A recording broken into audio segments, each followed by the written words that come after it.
오늘도 하나님의 주시는 은혜가 우리 가운데 충만하기를 간절히 소망합니다. 제가 지난주에 조금 이제 조금씩 바꿔가고 있는데 이렇게 우리가 예배 전에 찬양하고 그다음에 설교에 이어서 또 이 그 찬양과 기도의 시간을 이렇게 좀 갖고 그렇게 이제 만들어 가려고 합니다. 제가 예전에 자주 가던 기도원에 금요 집회가 있었는데 거기서는 이제 밤새서 이렇게 하고 새벽에 집으로 가요. 근데 이제 뭐 가까운 데가 아닙니다. 여기로 치면 한 광주 정도 거리 되는 그런 기도원인데 차가 다 이렇게 운행을 해요. 그 저녁에. 그래서 처음에는 기도회 할 때 10명이서 시작했다나 그러더라고요. 금요일 기도회를. 그랬는데 나중에는 몇천 명이 모이는 기도회로 이렇게 커졌어요. 지금은 뭐 이제 아마 코로나 때문에 못하지 않을까 생각이 드는데 그런 것처럼 저도 한번 꿈을 꿔봐요. 뭐 몇천 명 이런 거 말고 우리 성도들이 이 시간을 기도의 시간으로 기억하고 함께 모일 수 있는, 우리 아까 권사님도 기도하시는 것처럼 그렇게 성도들이 기억해서 함께 와서 기도하고 싶어하는, 그래서 이 시간 기도하면서 하나님의 응답을 체험하고 또 주의 주시는 은혜로 인해서 새 힘을 얻는 귀한 시간 되기를 위해서 저도 기도하면서 준비를 합니다. 그래서 오늘도 말씀 끝나고 이렇게 기도 좀 할 겁니다. 그러니까 말씀은 짧게 할 테니까 말씀 끝났는데 왜 자꾸 기도회를 많이 하십니까? 그렇게 생각하지 말고 이제 앞으로 계속 그렇게 바꿔갈 거니까 그렇게 이해하시면 될 것 같습니다. 오늘 말씀의 제목은 너는 내게 부르짖으라입니다. 부르짖으라. 어떻게 부르짖는 기도를 해보신 적이 있는지요? 부르짖는 거. 물론 부르짖는다는 것이 꼭 소리만 고래고래 지른다고 그래서 그것이 부르짖는 것은 아니에요. 부르짖는다는 말의 원뜻에는 어떤 단어가 있냐면 절규한다라는 단어가 들어있는 거예요. 그런 뜻이 들어있는 겁니다. 그러니까 절규한다고 그래서 소리를 지르면 절규하지는 않잖아요. 가슴을 치며 정말 애통하는 그러한 그 마음 속에서부터 깊이서부터 막 올라오는 그러한 부르짖음, 그러한 부르짖음을 이야기하는 거예요.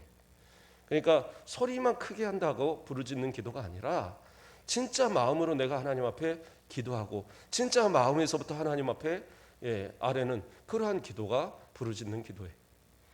자, 그렇다면 그렇게 기도하고 계십니까? 이건 중요한 얘기예요. 주님 뭐라고 그랬어요? 하나님께서 너는 내게 부르짖으라 얘기하셨죠. 그러면 어떻게 해요? 크고 비밀이라는 일을 내게 보이겠다. 그건 뭐예요? 응답하시겠다는 얘기거든요. 그러니까 부르짖는 기도에는 응답하신다라고 하나님이 약속을 하셨어요. 그러면 제가 분명히 했죠. 소리 지르는 것만은 아니다. 그 마음속에서 나오는 절규가 있어야 된다. 그러한 기도를 과연 얼마나 드리고 계시는가. 물론 저도 항상 그렇게 기도할 수 있는 건 아니겠죠. 그러나 하나님 앞에 그러한 마음을 잊어서는 안 될 것 같아요. 제가 우리 교회 와서 연초가 돼서 2번에 걸쳐서 기도 제목을 받았어요. 제 책상에 보면 이렇게 올려 있습니다. 그 전에 거는 가서 이제 제가 한 해가 지나면 파기를 하고 올 초에도 뭐 한 2달 지나서 썼죠. 그랬던 것들은 이렇게 올려놓고 가끔 보고 그리고 새벽 예배 갈 때 나와서 기도하고 이렇게 합니다. 그런데 그 기도 제목들을 기억하시나요? 써내신 기도 제목들을 잘 몰라요. 잊어버리신 경우도 있고 또 첫 해는 막 빽빽하게 잘 썼는데 그때는 막 헌금을 좀 작정하는 때라서 그런지 기도도 빽빽하게 막 썼었어요. 그랬는데 그냥 한 10,000원이나 안 되면 한 5,000원 이상만 넣고 기도 제목 쓰라고 그랬더니 기도 제목을 잘 안 쓰셨더라고요. 몇 분 안 되세요, 솔직히. 써내신 분들은 많지는 않은데, 근데 그 기도의 제목들을 보다 보면 어떤 경우들은 참 응답이 돼서 주의 정도 기쁘고, 제가 뭐 전화해서 응답돼서 축하합니다 이런 소리는 안 하지만 참 감사하고 함께 기뻐할 때가 있습니다.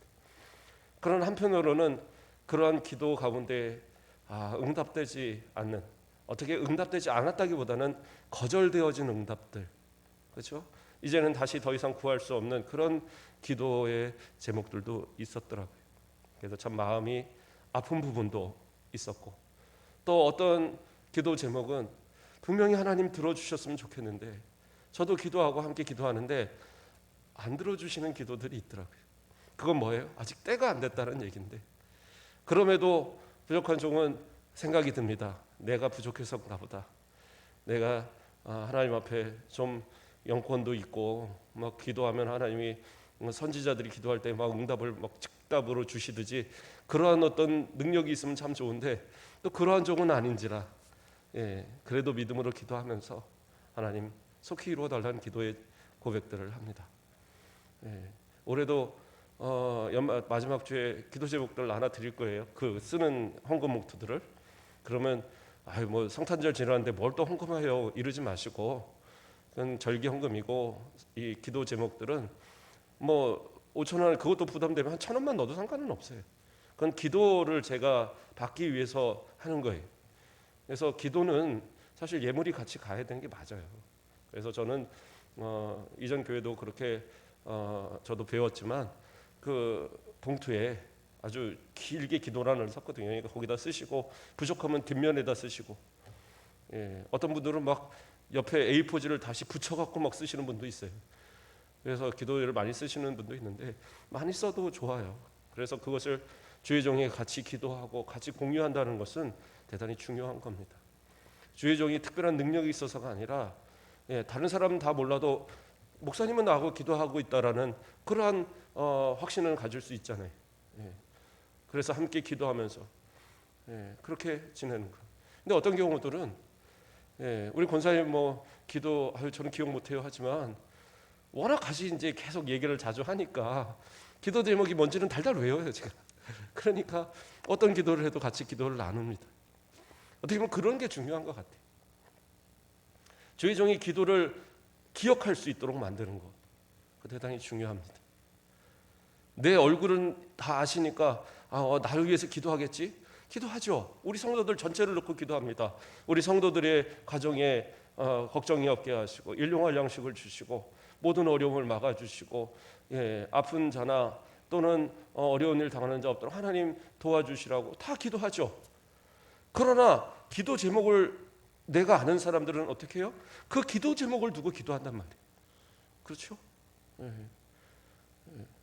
그러니까 그 기도 제목을 볼 때 명환이를 위해서, 해수를 위해서, 이런 이제 우리 기도 그냥 예를 드는 겁니다. 기도하게 되는 거예요. 왜? 기도 제목이 있으니까 기억을 하는 거죠. 우리 권사님들 같으면, 나이 드신 권사님 같으면, 저는 글씨도 잘 못 쓰는데 그러면 목사님 기도 제목을 어떻게 합니까? 제가 그렇게 얘기했죠. 손주들 불러다가 받아 적어라. 1,000원짜리 하나만 줘도, 아니 1,000원짜리는 좀 너무 작나요? 5,000원짜리 하나만 줘도 한 바닥 다 써줄 거예요 아마. 그것도 어려우면 저 찾아오세요. 제가 얘기 나누면서 같이 기도 제목 써서 제가 그렇게 해서 하면 돼요. 그래서 중요한 거는 기도한다는 것을 함께 좀 공유하는 것도 참 중요한 것 같아요. 다른 사람은 몰라도 주의 종은 알아야죠. 기도의 제목들을. 때로는 진짜 가슴 아플 때가 뭐냐, 정말 내가 기도해 주어야 할 때에, 목회자가 기도해 주어야 할 때에 목회자가 모르고 있다는 때가 가장 마음이 아파요. 좋은 일에는 좀 늦게 알아도 괜찮아요.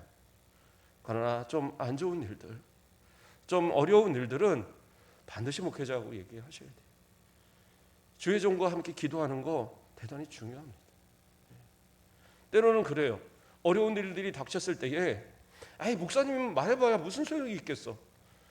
물론 기도하는 것이, 또 말씀과 기도에 전무하는 것이 주의 종이기 때문에 세상적인 것에 마음을 두지 않는 것은 당연한 거겠죠.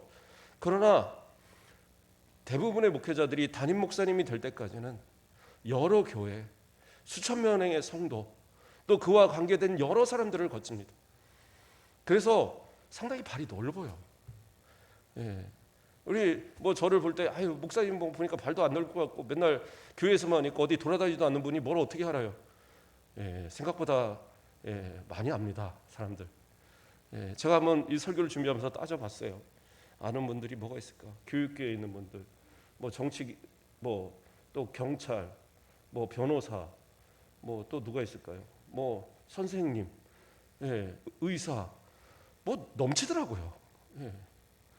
필요하면 제가 무슨 이렇게 부탁 같은 거 이런 건 잘 안 하거든요. 그러나 성도들을 위한 부탁이라면 해야죠. 그러니까 어느 땐가는 그래요. 그걸 내가 모르기 때문에 시기를 놓친 경우들은 진짜 마음이 아파요. 함께 도울 수 있는 경우가 분명히 있었는데. 예. 저는 뭐 그래요. 저한테 평소에 뭐 잘했다 이런 거 아무 필요 없어요. 그냥 도움만 청하시면 돼요. 목사님 기도해 주시고, 제가 이런 어려움 있는데 목사님 어떻게 해결할 방법이 없을까요? 그러면 제가 그때는 그냥 무조건 나섭니다. 어떤 방법을 써더라도 같이 해결합니다. 같이 기도하고 방법을 찾고. 저 뭐 외국은 잘 몰라요. 외국에서 벌어진 일은 기도밖에 할 수 없지만 국내에서 일이라면 어떤 방법으로 찾을 수 있죠. 왜 못 찾겠습니까? 교통사고가 어디서 났어요. 큰 사고가 났습니다. 목사님 어떡합니까 이거? 해결하면 간단해요. 경찰들 연락해보고 또 법 쪽에 있는 분들 연락해봐서 또 방법을 찾고 뭐 탄원하고 뭐 이렇게 해서 해결하면 해결할 수 있는 길도 많아요. 합의하는 것도요. 예전에 보니까 도저히 목사님 이거 합의를 안 해준다는데 어떡합니까? 막 그래. 그 경찰이 나서 갖고 둘이 이거 합의하고 이 정도면 합의하셔야 돼요. 그러니까 바로 그 자리에 사인하더래요. 이게 뭐 어려운 일 아니거든요. 그런데 제가 뭐 그렇다고 그런 걸 막 드러내고 이렇게 하라 그 얘기는 아니에요. 그러나 필요할 때는 주의 정도 찾고 목사님이 뭐 하겠어가 아니라 함께 도움을 구할 수 있는 분명한 능력들은 있다고. 근데 더 중요한 건 뭐예요? 기도할 수 있잖아요, 목회자가. 다른 어떤 것보다도 기도하는 그 기도를 통해서 하나님께서 분명히 응답하시거든. 그런 어떤 간절한 어떤 마음이 없으니까 기도에 어떤 그러한 루트를 찾지 않는 거예요. 목사님이 기도한다고 되겠어? 아니 내가 뭐 기도한다고 되겠어? 기도해도 잘 안 되던데? 마치 어린아이가 예전에 어떤 주일학교가 저한테 그랬거든요. 기도하면 하나님이 응답하신다 설교를 했더니 애가 아멘 아멘 하더니 어느 날 와서 저 교회 안 다닐래요 그러더라고요. 그래서 너 왜 그러냐 그랬더니 제가 무슨 장난감 사게 해달라고 그렇게 기도를 했는데 아빠가 결국에는 안 사줬다는 거예요. 그래서 응답이 안 돼서 난 교회를 안 나오겠다고. 꼬마애가 하는 소리 너무 기가 막혀갖고 그 꼬마애도 이런 마음을 갖는구나. 그런데 이런 생각을 갖는 성도들도 상당히 많아요. 그런데 그 기도를 왜 하나님이 안 들으시는가에 대한 그것을 생각해야죠. 그것이 옳은 것이라면 그 부모가 왜 안 사주겠어요? 그것이 옳지 않은 거니까, 지금 필요치 않는 거니까, 아니면 오히려 그것이 방해가 될 만한 것들이니까 안 된다라고 거절하는 거죠. 그런 것처럼 하나님께서도 우리가 기도한다고 해서 무슨 자판기에 동전 넣듯이 다 들어주시는 게 아니라 우리가 진짜 간절한 마음으로 절규하듯이 우리의 마음 가운데 간절히 구할 때에 하나님께서 그것이 합당한 길로 이끌어 주시는 거예요. 그것을 의지해서 기도하라는 거예요. 오늘 한 가지 예를 좀 들어보고자 합니다. 엘리야가 그 아합한테 이제 수년 동안 그 비도 이슬도 아무것도 안 내릴 겁니다. 그래놓고 딱 도망가 버렸잖아요. 근데 실제로 그래서 3년 반 동안 비가 안 내리지 않았습니다. 이슬도 내리지 않았어요. 이스라엘은 그렇게 비가 많은 동네는 아니지만 밤마다 촉촉히 내리는 이슬로도 어느 정도의 농작물은 키울 수 있는 그런 지역이거든요. 그런데 그 이슬마저 없다면 농사는 불가능한 지역입니다. 그런데 그 엘리야는 그러면 편하게 살았냐? 그건 아니죠. 그리 시냇가에서 까마귀가 물어다 주는 고기와 그 떡을 먹으면서 겨우겨우 그 시냇가의 물을 먹으면서 지냈는데 가뭄이 심해지니까 그 물이 말라버렸어요. 그러니까 결국에는 하나님께서 또 다른 곳을 보내십니다. 어디요? 시돈에 있는 사르밧이라는 곳에 있는 한 과부의 집으로 보냅니다. 하나님께서는 분명히 그곳에 가면 그 과부가 대접할 거라고 그랬는데 가보니까 가난해도요 진짜 찢어지게 가난하다는 것이 그 집이죠. 도저히 먹을 게 없는데 가루에 그 통에 가루 한 줌, 그리고 기름에 그거 만들어 먹을 기름 조금, 그거 남으니까 가서 나뭇가지 몇 개 가져다가 불 떼서 그걸로 이렇게 떡덩이 해갖고 구워갖고 이거 먹고 죽어야지, 그러고 있는 찰나였어요. 그때 엘리야가 가서 그 떡 조금만 나한테 띄워주고 그리고 나머지 갖고 먹으십시오. 그랬을 때에 그 사람이, 그 과부가 보니까 이 사람은 이방인이고 히브리인이고 그러한 사람이 와서 이렇게 얘기하는데 그럼에도 외면치 않고 그 말에 순종해서 그 떡을 나누죠. 어떻게 됐어요?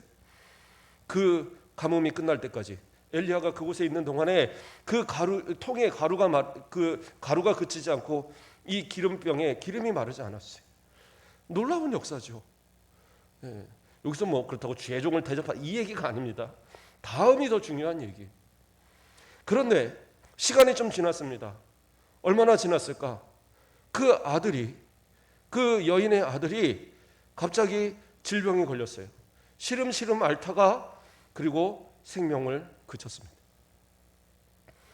그러니까 뭐 어느 날 갑자기 급사한 게 아니라 알았어요. 병을 이렇게 앓다가 그러다가 죽었습니다. 그랬을 때에 그 과부가 바로 이 엘리야를 부르면서 엘리야한테 하는 말이 있어요. 열왕기상 17장 18절 말씀을 보면 여인이 엘리야에게 이르되 하나님의 사람이여 당신이 나와 더불어 무슨 상관이 있기로 내 죄를 생각나게 하고 또 내 아들을 죽게 하려고 내게 오셨나이까. 이것은 어떤 따진다라기보다는 말 그대로 절규의 지금 소리를 하고 있는 거예요. 내 아들이 죽었는데 이것이 혹시 당신이 오심으로써 있는 겁니까? 라는 그런 말을 하는데 거기서 이것이 엘리야 당신 때문입니다 라는 말이 아니에요. 내용을 읽어보면 첫째는 뭐라고 합니까? 하나님의 사람이여 라고 엘리야를 부르고 있어요. 그 전까지는 그가 하나님을 믿는 사람인 건 알았지만 그걸 향하여 하나님의 사람이여 라고 부르진 않았어요. 그러니까 하나님의 사람이다라고 부르는 것은 이 당시에 선지자들을 보통 부르는 이야기. 그러니까 지금 엘리야를 같은 집에서 모시면서 그 전까지는 그냥 뭐 이렇게 와서 우리에게 은혜를 베푼 진짜 무슨 어떤 기적을 베풀길래 어떻게 기름이 안 마르고 이렇게 통에 가루가 안 마르지? 신기하다가 생각했을지 모르는데 어느 순간부터 그가 여호와 하나님의 사람 선지자구나. 그가 함부로 대할 사람이 아니구라는 걸 깨닫기 시작한 거예요. 그러니까 그 관계가 쉽지 않아지기 시작한 겁니다. 그러니까 저는 이 글을 읽으면서 이 말씀을 읽으면서 상당히 이 앞뒤의 내용을 읽으면서 처음엔 잘 이해가 안 갔어요. 아니 질병 가운데 있는 이 아이가 그렇게 같은 집에 살면서 그렇게 아팠다고 한다면 가서 엘리야가 그래 자 어디 아프냐 내가 기도해 줄게 하고 기도 한번 해줄 만도 한데 그 아이가 생명이 끊어지는 때까지 모른 척하고 있었다는 게 말이 안 되는 거잖아요. 근데 저는 이 구절 오늘 읽은 이 18절에서 이 여인의 마음을 보고 이해를 했어요. 첫째는 뭐야? 그가 하나님의 사람이라는 걸 생각하고 나니까 두려웠던 거고 함부로 가서 말하지 못하게 되었던 이유도 있었던 겁니다. 예전에 전에 사역했던 교회 한 집사님이 어느 날 뜬금없이 이제 우리 교회를 찾아온 적이 있어요. 그래서 예배를 드리고는 저를 만나서 목사님 보고 싶어서 왔어요. 예. 그래서 뭐 창원인가 어디에 일이 있어서 왔다가 일부러 내려와서 이제 저를 보고 가는 거라고. 근데 이유가 있었더라고요. 그래서 하는 얘기가 예전에는 담임 목사님이 되게 편했는데 처음에 교회 등록해서 나올 때는 그러니까 집사가 아니시죠. 성도예요. 아직도 성도 이제 집사 임명 받으셨는지 모르겠는데 제가 있을 때까지도 성도였어요. 세례 때만 되면 도망가 갖고 세례를 못 받아 갖고. 그런데 이분이 하는 얘기가 처음에 나와서는 목사님이 재밌고 설교도 재밌게 하시고 그러니까 되게 편했대요. 그래서 만나면 맨날 농담도 하고 목사님 안녕하세요 그러고 다녔는데 어느 순간부터 목사님이 어려워지더래. 목사님이 달라진 것 같지는 않은데 내가 대하는 것이 너무 어려웠더라는 거예요. 그래서 왜 그럴까 생각을 하다가 그래도 저하고는 되게 친했거든요. 안 나오면 내가 전화해갖고 맨날 닥달을 하고 좀 교회 좀 나오라고 그러고 맨날 그랬던 관계라서 친해서 저한테 이제 내려와서 묻고 싶었던 거예요. 그래서 제가 그랬어요. 이제 믿음이 생기시나 보다고. 그랬더니 예, 이제는 좀 믿음이 생겼다 얘기를 하더라고요. 그래서 그런 거라고. 주의 종의 말씀이 이제는 하나님의 말씀으로 들리기 시작하면 주의 종을 대하는 것조차도 힘들어질 때가 있다. 그러나 그것이 나쁜 건 아니다. 그럴수록 더 가까이, 더 예배의 열심, 더 말씀을 듣기의 열심, 더 기도해달라고 더 가까이 가는 게 중요하다. 그것을 부탁을 했어요. 그랬더니 알겠습니다. 그러고 돌아가더라고요. 그래서 제가 다른 부교육자들한테 부탁을 했어요. 한번 좀 살펴주라. 근데 그 뒤로 심야 예배도 나오고 시간이 될 때는 수요 예배도 나오고 막 예배 열심히 내기 시작하더라는 거예요. 그래서 참 신실하게 많이 받긴.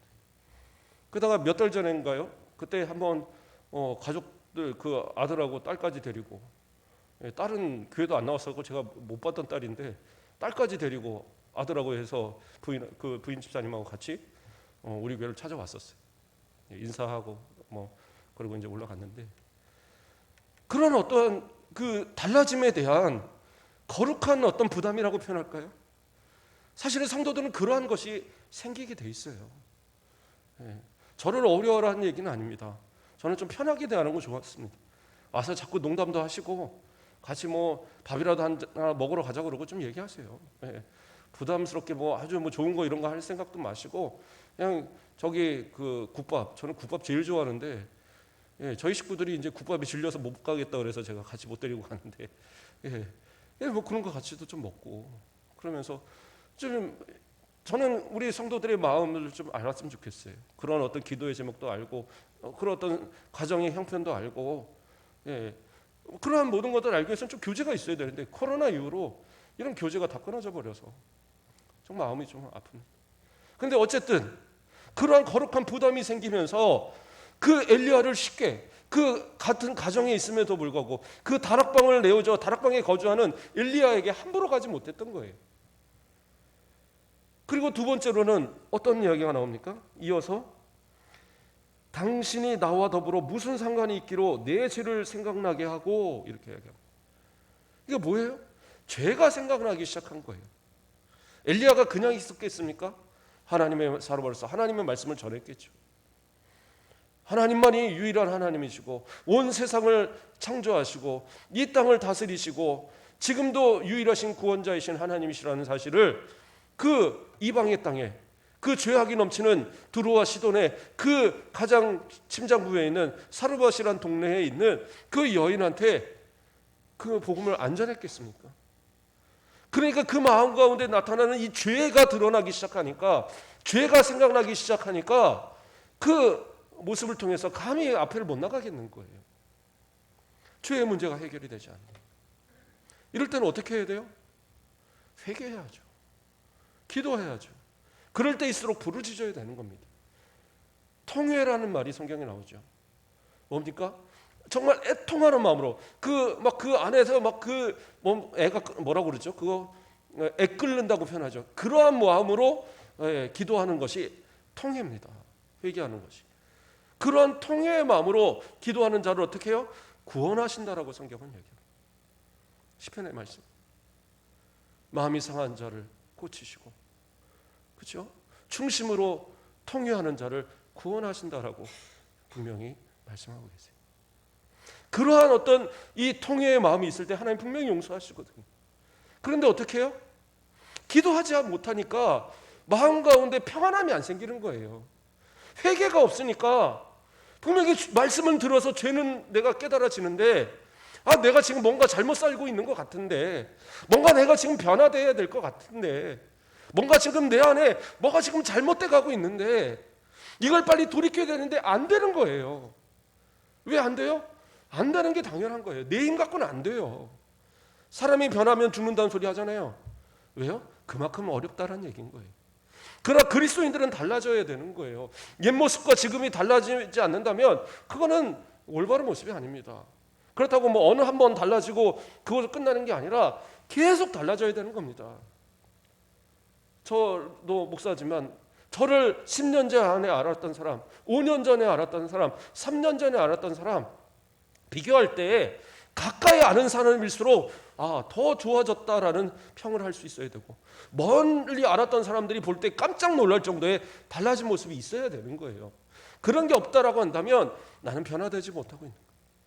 그러기 위해서 날마다 하나님 앞에 회개하고 변화되는 모습들을, 그래서 통회하는 가운데 하나님 앞에 그 용서를 받아야죠. 우리가 사도행전에서 살폈지만 오순절 다락방 사건 이후로 나아가서 베드로가 복음을 전할 때에 처음에 사람들이 놀렸어요. 손가락질하면서 새술에 취했나 보다. 술 취해갖고 저렇게 혀가 꼬부러지니까 우리나라 말처럼 들린다.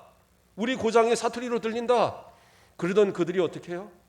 베드로의 그 말씀에 녹아지니까 우리가 어찌할꼬, 그 죄가 드러나니까, 죄가 생각이 나니까 우리가 어찌할꼬 하고 애통했어요. 그때 베드로가 복음을 제시할 때 어떻게 돼요? 회개하고 그날에 5천 명이 회개하는 역사가 일어난 거예요. 우리도 마찬가지입니다. 하나님 앞에 어떻게 해요? 기도해야죠. 부르짖어야죠. 그때를 놓쳐서는 안 되는 겁니다. 그리고 나서 이 아들이 죽었어요. 죽고 나니까 그때 생각이 드는 겁니다. 그래서 그 다음에 하는 얘기가 뭐예요? 내 죄를 생각나게 하고 또 내 아들을 죽게 하려고 내게 오셨나이까. 그러니까 그 결과가 죄에 대한 회개가 없고 하나님에 대한 부르짖음이 없을 때에 결국에서는 그 과정의 결과가 아들이 죽음으로 왔다라고 이 여인은 받아들였던 거예요. 물론 꼭 그렇다라는 게 아니에요. 우리 성도들이 오해하면 안 돼요. 예, 내가 뭐 모든 건 잘못해서 이거 내가 뭐 헌금을 내가 이거를 떼어 먹었더니 뭐 집안이 풍비박산이 났다 이런 거 없어요. 그런 거 아닙니다. 여기서 말하는 것은 여인이 그렇게 느끼는 거예요. 왜요? 죄의 문제가 마음속에 이것이 자리 잡으니까, 그리고 하나님을 향한 믿음이 생기기 시작하니까. 그런데 이 믿음의 모습, 이 죄의 모습이 발전되지 못하고 나아가지 못하니까 그 마음 가운데 진짜 믿음, 그리고 진짜 회개에 대한 용서, 이러한 것이 마음에 이 확신이 생기질 않는 거예요. 그러니까 아들이 죽었을 때 결국에는 나한테 이렇게 하려고, 이 죄가 생각나서 그 죄의 결과로 내 아들 죽으라고 그러려고 엘리야 당신 하나님의 사람이요 나에게 왔습니까? 이렇게 얘기하잖아요. 그때 그 절규의 모습을 바라보면서 그 하나님의 사람 엘리야가 어떻게 해요? 그 아이를 데리고 자기가 거처하는 이 다락방으로 올라갑니다. 그리고 침상에 올려놓고 하나님 앞에 간절히 기도해요. 그리고 아이의 혼이 돌아오기를 소리칠 때 그 아이가 깨어났어요. 깨어나서 그 아이가 돌아왔을 때에 그때 어떻게 해요? 그때에 가서 이 여인이 진짜 이제 당신이 하나님의 사람인 것을 알고, 진짜 이제 하나님만이 진짜 하나님이라는 사실을 그의 입술을 통해서 고백을 합니다. 하나님의 응답을 눈으로 체험했어요. 눈으로 바라봤어요. 몸소 체험했어요. 불가능한 일, 안 될 것 같던 그 상황을 하나님께서 그렇게 역사하시는 것을 봤단 말이에요. 그러니까 이제는 어떻게 해요? 부인할 수가 없는 거예요. 부인할 수가 없는 거.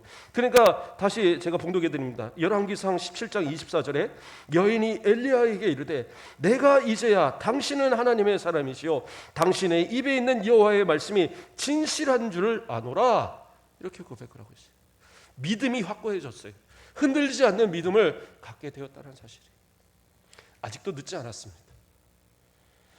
아이가 죽었고 모든 것이 다 끝났다고 생각하는 그때도 엘리야를 찾아서 그때라도 하나님을 찾을 때에 어떻게 해요?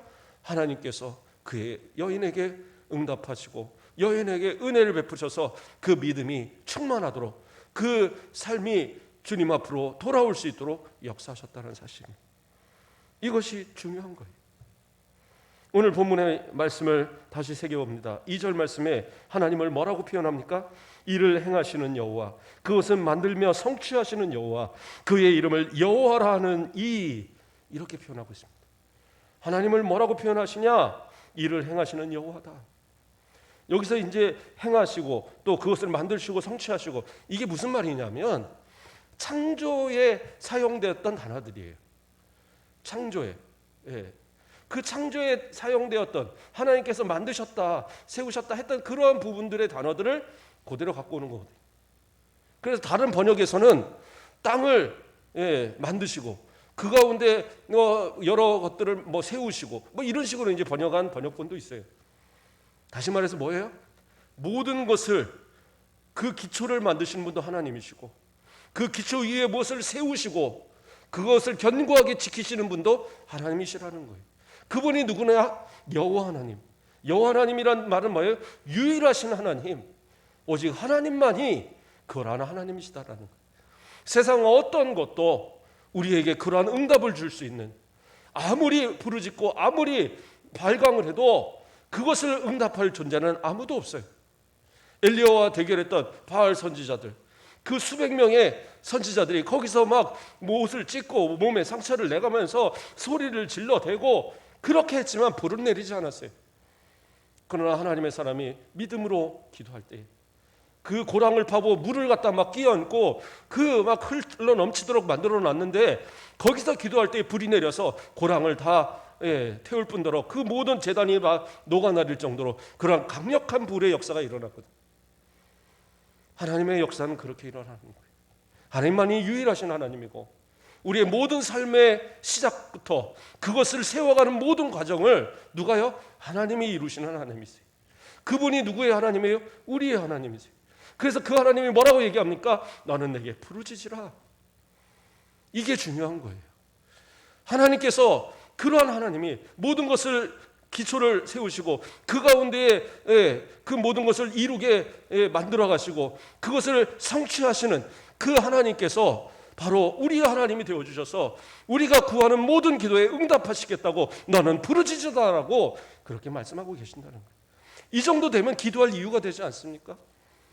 이럴 정도 되면 무엇을 하나님 앞에 아뢰지 못하고 우리가 그냥 기도를 건성건성 그렇게 해야 되겠습니까? 마음에서부터 하나님을 향한 간절한 고백. 엘리야는 기도할 때에 비가 멈췄고 엘리야가 기도할 때 비가 내리는 역사가 있었어요. 그렇다고 해서 엘리야가 대충 기도한 사람이 아니에요. 그가 비가 다시 내리기 위해서 기도할 때 어떻게 합니까? 머리를 무릎 사이에다가 박고 기도해요. 무릎 사이에다가 딱 집어넣고 기도했다고 성경은 나와요. 그런데 제가 살이 쪄서가 아니라 제가 아무리 노력을 해도 무릎 사이에는 머리가 안 들어가더라고요.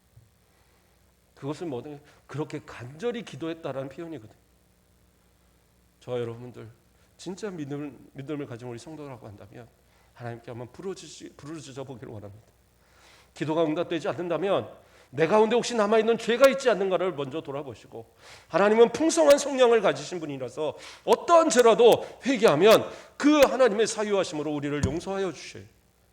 그러므로 용서의 기도를 부르짖어 기도해야 하고 중심으로 통해하는 그들을 구원하시는 은혜를 베푸시는 거예요. 또 하나님께 기도하면 그냥 뭐 내 마음대로 다 해놓고 마지막에 가서 하나님 도장 찍어달라고 기도하는 그런 기도 말고 시작부터 하나님 앞에 맡겨보는 거예요. 내 자녀를 위해 기도한다. 그러면 내 자녀의 시작부터 하나님 앞에 맡기세요. 하나님의 방법대로. 내가 끝까지 책임져야 할 자신이 없다고 한다. 사업도요. 시작부터 하나님께 기도하는 거예요. 하나님 이렇게 해도 될까요? 하나님 이것을 시작해도 될까요? 시작부터 기도하는 거예요. 그러면 하나님께서 그 마지막까지 책임져 주시는 거예요. 다 마음대로 하다가 어느 날 갔다가 뭐 도저히 안 될 것 같으니까 그때 가서 하나님 도와주세요. 물론 그렇다고 해도 하나님 앞에 기도하는 것은 다행인 겁니다. 그 죽은 아이를 살린 것처럼 기적적인 역사도 하나님 분명히 베푸셔요. 그러나 처음부터 주님 앞에 기도하며 함께 부르짖는 그들에게 응답하시는 하나님은 모든 것에 형통하도록 가뭄의 때에도 100배의 소출을 채우셨던 하나님의 역사, 이른 비와 늦은 비로 그 풍성하게 곡식을 더하시는 그 역사들이 우리 가운데 있게.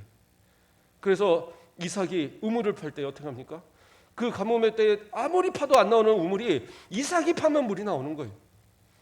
그러니까 뺏고 뺏어도 또 우물을 찾아내는 누구의 은혜입니까? 하나님의 은혜. 오늘 우리가 같이 한 10분간만 기도하고자 합니다.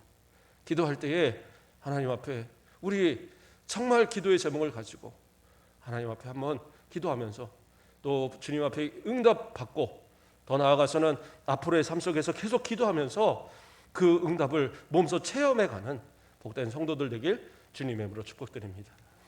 우리 찬송하고 기도하겠습니다.